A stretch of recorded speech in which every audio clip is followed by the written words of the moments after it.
Ilang tourist beach na ang pinasara sa California bunsod ng oil spill na nagmula sa Santa Barbara, California. Samantala, binomba ng hinihinalang miyembro ng ISIS ang dalawang 5-star hotel sa Central Baghdad sa Iraq.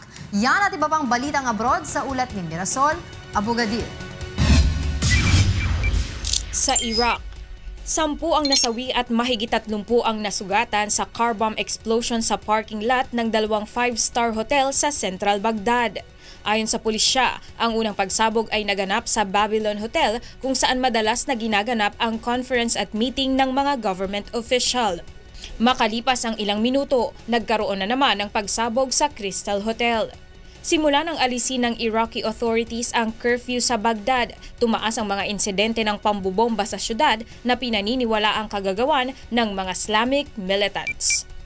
Sa Libya, aabot sa 400 migrants ang nasagip ng isang British Navy ship sa hilagang karagatan ng Libya, kabilang sa mga na-rescue ang 50 bata. Natagpuan ng HMS Bulwark ang mga migrant na nagsisiksikan sa isang double-decker wooden boat. Kamakailan lamang nakasagip rin ang Bulwark ng 400 migrant matapos na makatanggap ng impormasyon na may 4 na inflatable boats na nakitang palutang-lutang sa karagatan.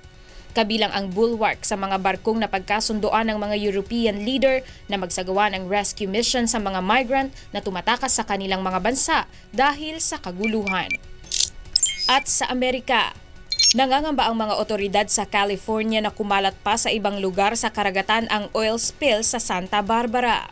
Ayon sa Los Angeles County Department of Public Health, may mga tar-like substance silang nakita sa Manhattan Beach.